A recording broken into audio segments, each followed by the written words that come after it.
ఉప్పాడ సంబంధించి మనకి తీర ప్రాంతం ఈ కాకినాడ జిల్లాలో తుని దగ్గర నుంచి మనకి ఇంచుమించుగా కాకినాడ వరకు ఈ తీర ప్రాంతం ఈ జిల్లా వరకు ఎక్కువగా ఉంటుంది. అందులో మనకి పిఠాపురం నియోజకవర్గం ఉప్పాడ ప్రాంతానికి సంబంధించి ఈ మండలం ఉప్పాడ కొత్తపల్లి మండలంలో ఎక్కువ సముద్ర తీరానికి ఆనుకొని మత్స్యకారులు జీవిస్తూ ఉన్నారు.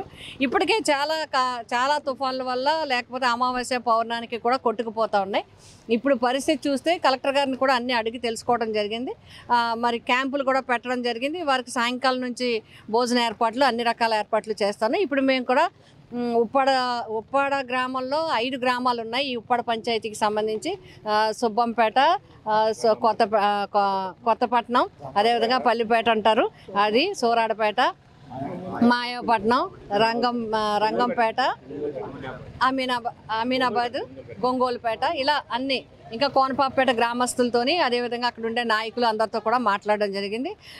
జగన్మోహన్ రెడ్డి గారి యొక్క ఆదేశాల ప్రకారం తుఫాను ప్రభావిత ప్రాంతాలన్నింటిలో కూడా నాయకులు అదేవిధంగా కుటుంబ సభ్యులందరూ కూడా అలర్ట్గా ఉండి ప్రజలతో ఉండాలని ఇప్పుడు మేము అన్ని గ్రామాల్లో ఇక్కడ తిరగడం జరిగింది. వాళ్ళు సముద్రం మొగలో ఉన్నారు. వారందరినీ మేము అందరం రిక్వెస్ట్ చేయడం జరిగింది. అధికారుల ఆదేశాల ప్రకారం మీరు క్యాంపుకి వెళ్ళిపోవాలి, ఉండొద్దు, ప్రమాదంగా ఉందని చెప్పడం జరిగింది. క్యాంపులో కూడా అన్ని ఏర్పాట్లు చేయాలని కలెక్టర్ గారిని రిక్వెస్ట్ చేసాం. రెండో ముఖ్యమైన విషయం ఏంటంటే మనకు ఆల్రెడీ ఏలేరు ఇప్పటికీ ఫుల్గా అయ్యి ఉంది. కాబట్టి ఏలేరు ఎక్కువ వదులుతాం అనేది జరుగుతూ ఉంటుంది.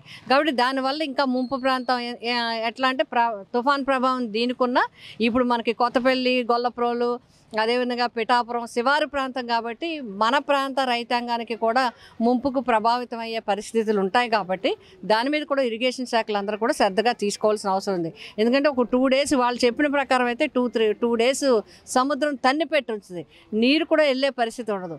కాబట్టి ఆ గ్రామాల్లో కూడా ముంపు ప్రాంతాలు కాలనీస్ ఏవైతే ఉన్నాయో అక్కడ కూడా శ్రద్ధ పెట్టి ఏలేరు నీటిని వదులుతున్నారు. కాబట్టి ఆ గ్రామాలు ఏ గ్రామాలు ముంపుకి ఎఫెక్ట్ అవుతాయో వాటి మీద కూడా శ్రద్ధ తీసుకుని అక్కడ ప్రాంతాల వారిని కూడా తరలించాలని చెప్పి కలెక్టర్ గారికి రిక్వెస్ట్ చేయడం జరిగింది.